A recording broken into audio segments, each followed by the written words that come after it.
Hello students, आज हम बात कर रहे हैं एरिया ऑफ ट्रायंगल, जो कोऑर्डिनेट ज्योमेट्री में हमारा तीसरा टॉपिक है। और इस टॉपिक के अंदर हम किसी ट्रायंगल के एरिया को फाइंड आउट करेंगे।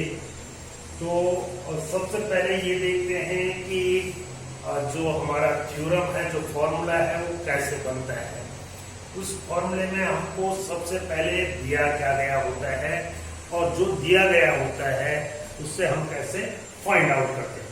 तो आप जानते हैं, इसको हम हिंदी में त्रिभुज का क्षेत्रफल भी कह सकते हैं। और इसमें जो हमको दिया गया होता है दैट इज गिवन।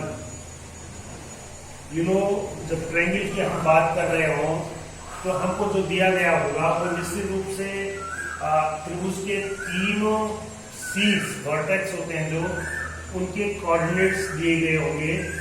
तो suppose in triangle ABC, A x1 y1, B x2 y2 and C x3 y3 is given। और हमसे कहा जा रहा होगा कि to find area of triangle ABC, right. हमको ये फाइंड आउट करना है। तो अब सॉल्यूशन में चलते हैं। सॉल्यूशन, अभी तक स्टूडेंट्स आपने एरिया ऑफ सॉल्यूशन का जो फॉर्मूला पढ़ा हुआ होगा, area of triangle ABC is equal to half of base into height कह सकते हैं आप, या एल्टीट्यूड कह सकते हैं। अर्थात किसी त्रिभुज का क्षेत्रफल बराबर 1/2 आधार गुणा ऊंचाई। इस प्रकार का एक सूत्र आपने पढ़ा है। और दूसरा सूत्र स्टूडेंट्स आपने हीरोन्स फॉर्मूला पढ़ा है, जिसमें 3 साइड्स आर गिवन होती है। बट ये दोनों फॉर्मूले यहां पर काम नहीं करेंगे, क्योंकि यहां पर हमको त्रिभुज की साइड्स नहीं दी गई है, त्रिभुज का बेस नहीं दिया गया है और त्रिभुज की हाइट नहीं दी गई है। हमको दिया क्या गया है, उसके जो शीर्ष हैं, वर्टेक्स हैं, उनके कोऑर्डिनेट्स दिए गए हैं। और इस स्थिति में जो क्वेश्चन है वो चला जाता है कोऑर्डिनेट ज्योमेट्री के अंदर। Line is not perfect. Students, ये हमारा एक्स एक्सिस, वाई एक्सिस हो गया और ये एक्स एक्सिस हो गया। एक्स डैश इसको ले लूं मैं, और ये वाई और ये वाई डैश, राइट। और इस जब हम इसको किसी प्लेन को 4 भागों में बांट देते हैं, तो कि जहां पर पॉइंट ऑफ इंटरसेक्शन होगा ये परपेंडिकुलर लाइंस का, उसको हम ओरिजिन कहेंगे, और इसके कोऑर्डिनेट 0 0 होते हैं, अब माना कि ये 3 पॉइंट हैं, A, B और ये C है, right. A that is x1 y1, ये B है x2 y2, राइट। और ये C है, इसके कोऑर्डिनेट है x3 y3, राइट। अगर हम दो बिंदुओं को मिला दें तो एक रेखाखंड हमको मिलेगा, लाइन सेगमेंट मिलेगा, और एक दूसरे दो बिंदु को मिला दें तो दूसरा लाइन सेगमेंट मिलेगा, और इस बिंदु को मिला दें तो तीसरा लाइन सेगमेंट मिलेगा। और इस प्रकार से जो आकृति बन जाती है वो आकृति हमारी कहलाती है ट्रायंगल। अब इस ट्रायंगल का हमको क्या निकालना है, एरिया निकालना है। तो स्टूडेंट्स, इसको निकालने के लिए जब हम कोऑर्डिनेट ज्योमेट्री में जाते हैं तो निश्चित रूप से हमको क्या ड्रॉप करने पड़ेंगे, परपेंडिकुलर ड्रॉप करने पड़ेंगे, क्योंकि उन परपेंडिकुलर की हेल्प से ही हम ये डिस्टेंसेस फाइंड कर सकते हैं। जैसे ए से हमने एक परपेंडिकुलर ड्रॉप किया, सपोज ये परपेंडिकुलर हो गया, सपोज पी पर ये जा रहा है, और बी से हमने एक परपेंडिकुलर ड्रॉप किया तो ये क्यू पर जा रहा है सपोज, और सी से एक परपेंडिकुलर ड्रॉप किया तो ये आर पर जा रहा है। एंड यू नो स्टूडेंट्स, जब हम इस परपेंडिकुलर की बात कर रहे हैं कि ये परपेंडिकुलर डालने के बाद ये थोड़ा सा मुझे लग रहा है कि यस, तो इस प्रकार की आकृति हमको मिल रही है।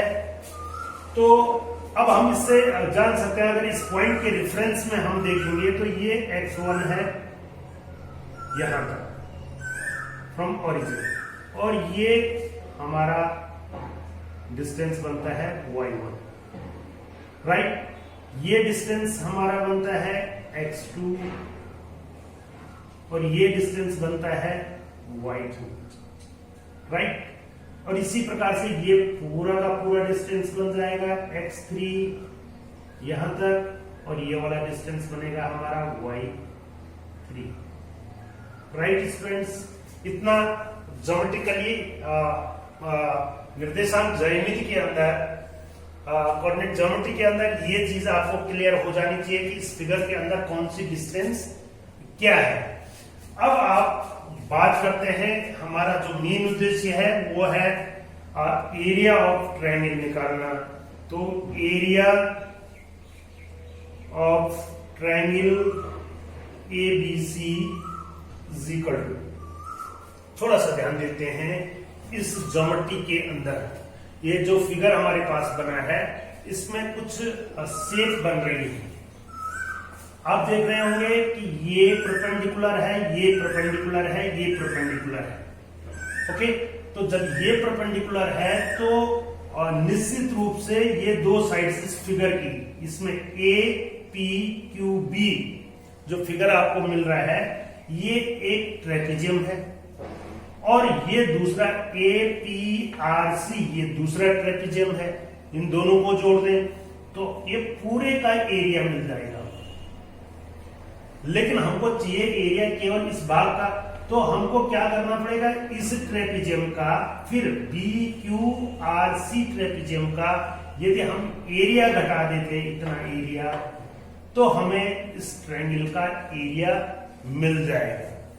यू नो, तो हम कह सकते हैं कि area of triangle ABC is equal to area of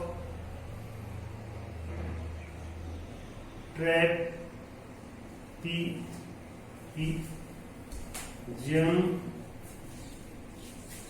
APQB plus area of trapezium APRC minus area of trapezium BQRC, right? This much is clear, and I hope कि इसको एक फिर आपको एक फॉर्मूले की जरूरत पड़ेगी, चूंकि हम यहाँ पर ट्रेपेजियम की बात कर रहे हैं।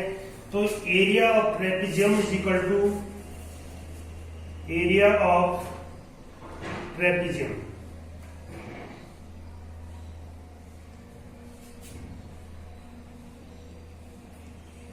is equal to half of sum of parallel sides into distance between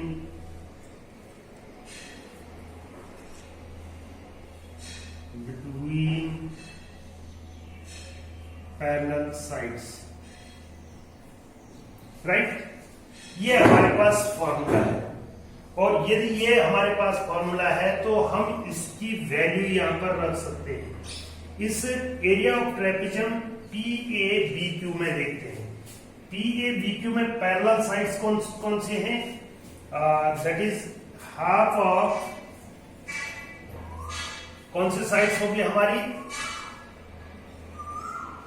that is AP plus BQ sorry into perpendicular distance between them, और डिस्टेंस जो कही जाती है वो परपेंडिकुलर ही होती है, और वो कौन सी डिस्टेंस होगी? PQ प्लस, अगर मैं हाफ कॉमन ले लूं तो प्लस दूसरा ट्रेपेजियम है AP plus CR and distance between them is PR and minus of, अगर इसको यहीं आगे बढ़ा दूं,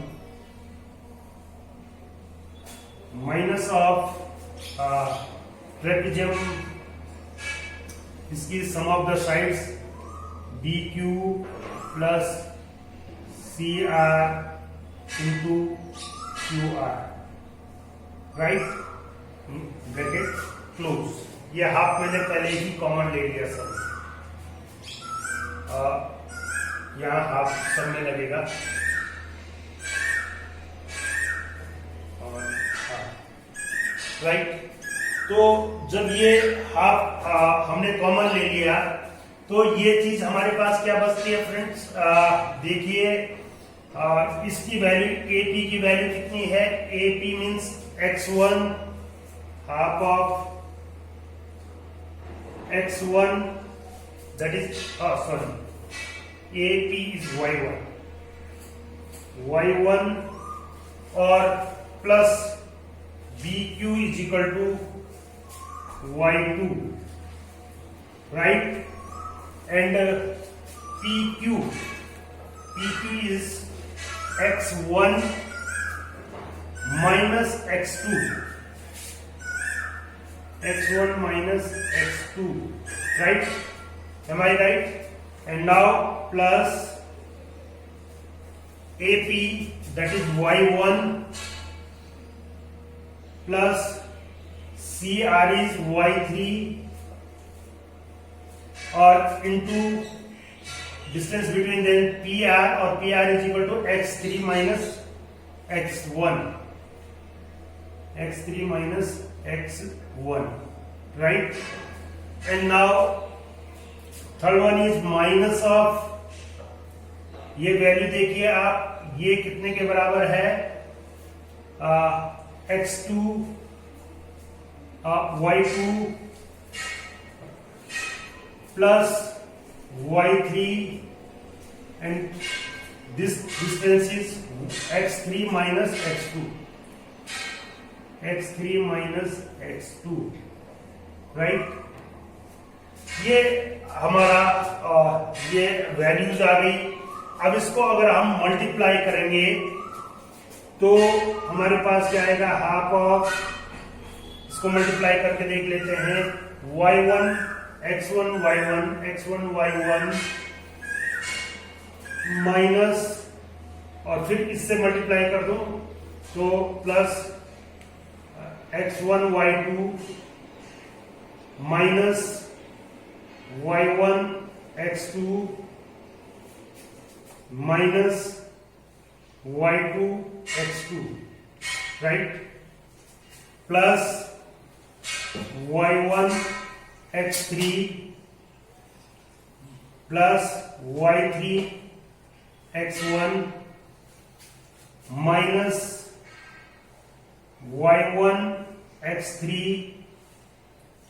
और y1 x1 and minus y3 x1, right. और थर्ड वन को अगर मल्टीप्लाई करेंगे तो जो माइनस है वो प्लस हो जाएंगे, because y2 minus y2 x3 और y2 minus y3 x3 minus minus का प्लस y2 x2 और माइनस माइनस का प्लस y3 x2, राइट। अब देखिए फ्रेंड्स, इसमें क्या चीज आ सकती है। आपके पास प्लस और माइनस वालों का कॉम्बिनेशन आप बनाएंगे, इसमें ये पूरे पद आपके पास हो गए। और इनको अगर सिंप्लीफाई करेंगे आप तो हाफ ऑफ x1 अगर मैं कॉमन ले लूं, x1 y1, x1 y1, x1 के साथ x1 y1 पॉजिटिव और नेगेटिव है तो ये कैंसिल हो गया, राइट। इसी प्रकार से y2 x2 ये कैंसिल हो गए, सब्ट्रैक्ट हो गए। और इसी प्रकार से y3 x3 और यहां भी y3, चेक करिए इसको, y3 स्टूडेंट देखिए इसको गौर से, थोड़ा सा 1-2 का कंफ्यूजन ना हो। ये y3 x3 और ये कैंसिल हुआ इससे। अब हमारे पास क्या बचा, x1 y2। तो x1 के साथ x1 y2 और भी होगा इसमें, x1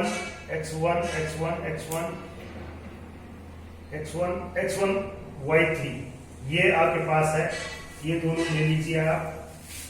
x1 कॉमन मिल गया, y2 minus y3 plus x2 common लेंगे आप तो आपको मिलेगा y3 माइनस y1, ये वाला टर्म। और फिर ये और ये टर्म मिल गया आपको, फिर plus x3 with in bracket y1 minus y2। और ये जो फॉर्मूला है ये कहलाता है एरिया ऑफ ट्रायंगल। अब ये फॉर्मूला आपको याद रखना है क्वेश्चन निकालने के लिए, और इसका एक सिंपल मेथड्स में आपको बता दूं कि ये कैसे आपको याद रहेगा। आपके पास x1 y1 x2 y2 x3 y3 है, ठीक है। तो जब आप x1 को ले रहे होंगे तो इन दोनों के बीच में माइनस आप करेंगे, x2 को ले रहे होंगे तो इसके बाद ये आएगा, साइक्लिक ऑर्डर में ये आएगा, और फिर जब इसको ले रहे होंगे तो ये और ये आएगा साइक्लिक ऑर्डर में।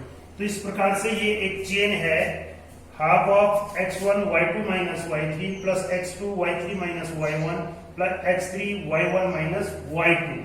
तो इस प्रकार से आप किसी भी ट्रायंगल का एरिया फाइंड आउट कर सकते हैं यदि उसका आपको उसके वर्टेक्सेस के कोऑर्डिनेट्स दिए गए हो।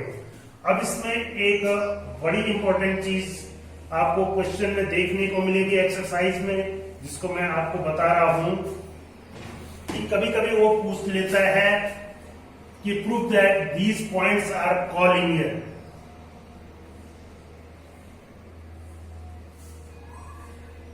पॉइंट्स ये एक अच्छा क्वेश्चंस इस पर बेस्ड होते हैं, कॉलिनियर पॉइंट्स। तो कॉलिनियर पॉइंट्स या संरेखी बिंदु आप इनको कह सकते हैं हिंदी में। तो ये क्या होते हैं, when a straight line passing through 3 points. अगर कोई 3 बिंदु दिए गए हैं, मोर देन 2 पॉइंट्स इसके लिए होते हैं, लेकिन ट्रायंगल की जहां तक बात है तो हम कहेंगे कि यदि उसके तीनों बिंदु ए, बी और सी किसी एक ही स्ट्रेट लाइन में पड़ते हैं। ये ए है, ये बी है और ये सी है। इसके कोऑर्डिनेट है x1 y1, ये है x2 y2 और ये है x3 y3। तो प्रूफ करिए, सिद्ध करिए कि ये तीनों पॉइंट कॉलिनियर है। तो ये दो प्रकार से सॉल्व होता है। एक प्रकार तो हमने डिस्टेंस फॉर्मूले में आपको बता रखा है कि इसकी डिस्टेंस प्लस इसकी distance is equal to AC की डिस्टेंस। ये एक वो तरीका है। और दूसरा तरीका आता है कि अगर ये कॉलिनियर हैं तो इस प्रकार बने हुए ट्रायंगल, अब कह तो मैं ट्रायंगल रहा हूं, बट ये पॉसिबल है कि अगर पॉइंट कॉलिनियर है तो वहां पर ट्रायंगल बनेगा। ये पॉसिबल नहीं है। तो पॉसिबल नहीं है तो इसका मतलब किस पर इफेक्ट पड़ेगा, प्रभाव किस पर पड़ेगा? डेफिनेटली उस केस में उस ट्रायंगल, जब ट्रायंगल नहीं बनेगा तो उसका एरिया क्या हो जाएगा? 0 हो जाएगा। और यदि एरिया 0 होता है तो हम कह सकते हैं कि half of x1 y2 minus y3 plus x2 y3 minus y1 plus x3 y1 minus y2 must be equal to 0। ये 0 के बराबर होगा। अब जब ये 0 के बराबर होगा तो 1/2 तो एक रेशनल नंबर है, it not equal to 0। It means this implies x1 y2 minus y3 plus x2 y3 minus y1 plus y plus x3 y1 minus y2 is equal to 0. This is the condition for collinear points. अगर कोई बिंदु कॉलिनियर्स हैं तो ये 0 होना चाहिए। और इस केस में अक्सर आपको क्या दिया जाता है कि कोई किसी एक पॉइंट का कोई coordinate in terms of k दिया जाता है और कहा जाता है कि to find the value of k if these 3 points are collinear. It means points are collinear. It means they satisfied this equation, and we are putting the values of coordinates here and find out the value of unknown k. तो I hope कि इस प्रकार से हम इसको समझ पा रहे होंगे। और इसमें निश्चित रूप से कुछ प्रश्नों को करने की आवश्यकता है। तो अगले वीडियो में हम आपको प्रत्येक प्रश्नावली के कुछ सेट क्वेश्चंस आपको करवाएंगे ताकि आपकी थोड़ा सा क्वेश्चनों में प्रैक्टिस हो जाए। बट